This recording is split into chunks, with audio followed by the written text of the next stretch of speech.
বন্ধুরা, আমি টুকুলানি, তোমরা আমাকে সবাই চিনো। কিন্তু কথা হচ্ছে একটা, সেটা হচ্ছে আমার নানু এত গরিব যে আমার ঘুমানোর জন্য একটা বালিশ কিনে দেয় না। সেই জন্য আমি বিছনা ছাড়া ঝাড়ুর উপরে মাথা দিয়ে ঘুমাই। আমার তো একটা বালিশ লাগে নাকি? বড়দের বালিশে কি আমি ঘুমাতে পারি? ছোট্ট একটা বালিশ নেই। আমার নামি কোনো বালিশ টালিশ কিচ্ছু কিনে দেয় না আমার নানুমণি। একবারে গরিব ফকির, একবারে ফকির আমার নানু। সেই জন্য আমি এরকম ঝাড়ুতে মাথা দিয়ে ঘুমাই। দেখুন আমি কতটা গরিব, আপনারাই দেখুন। এমন গরিব নানুর ঘরে জন্মে আমার যে কি একটা অবস্থা বন্ধুরা, সে যদি আপনারা জানতেন। আপনারা সবাই চাঁদা তুলে আমাকে একটা বালিশ কিনে দেবেন প্লিজ। এই যে আমি ঝাড়ুর উপর মাথা দিয়ে ঘুমোই, কি করব? কিছু করার আছে? আমার কি বালিশ আছে? একটা শিমুল তোলার বালিশ ছিল, সেটা নিয়ে জানি কোথায় লুকিয়ে রেখেছে। এত দুষ্ট আমার নানু, আর এত ফকির, এত গরিব, কি আর বলবো। দেখুন একটা বালিশ নেই ঘুমানোর। আমি তো পুরানি বালিশ ছাড়া আবার ঘুমোতে পারি না। বিড়াল হলে কি হবে? আমি আবার অনেকটা মানুষের মতো তো, সেই জন্য আমি ঝাড়ুর উপরে ঘুমিয়েছি। দেখুন আমার নানু একটা বালিশ কিনে দেয় না, কিচ্ছু না। কি করার উপায় আমার বলুন? সেই জন্য আমি এরকম ঝাড়ুতে মাথা দিয়ে ঘুমোই।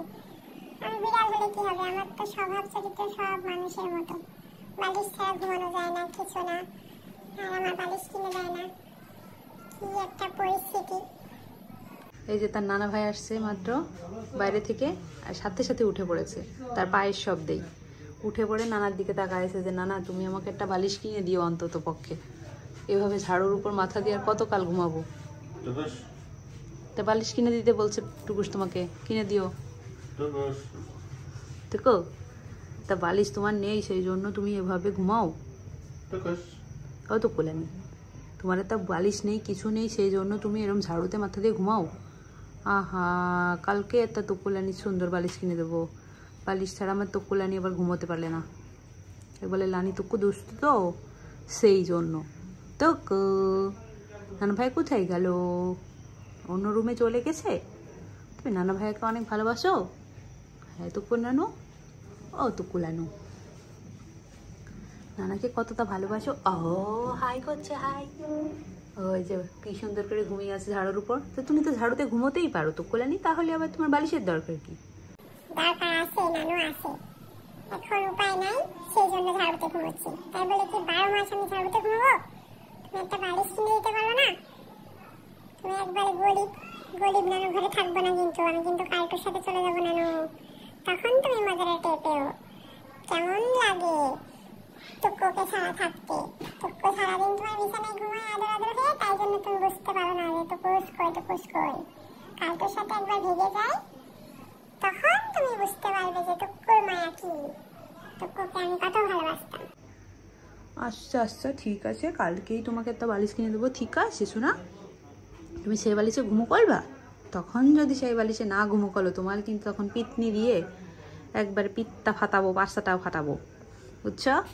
কারণ তোমাকে কোনো জিনিস কিনে দিলে তুমি সেটা ব্যবহার করো না, খালি আমাদের জিনিস ব্যবহার করো, বুঝছো তো কোষ?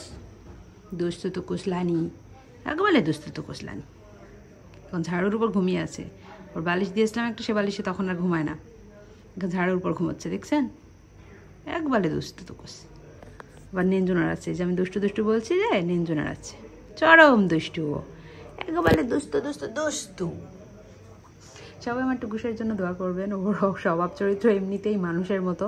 সে বালিশে ঘুমোয়, সে হচ্ছে বালিশে মাথা দিয়ে সুন্দর করে ঘুমোয়, সুন্দর করে মানুষের মতো বুঝে, মানুষের মতো ভয় পায়, মানুষের মতো কথা বুঝে, মানুষের চোখের দিকে তাকিয়ে কথা বলতে পারে সে। এগুলো তার চরিত্র অনেকটাই মানুষের মতো হয়ে গিয়েছে। কিন্তু পিকাচু এতটাও বুঝে না। পিকাচু এমনি শান্তশিষ্ট, আদর বুঝে, বাট ও চোখের দিকে তাকিয়ে কথা বলা বা এভাবে অন্যান্য যে অ্যাক্টিভিটিসগুলো টুকুসের, সেগুলোও পারে না। তো এই তো অবস্থা। সবাই দোয়া করবেন, ভালো থাকবেন, আল্লাহ হাফিজ।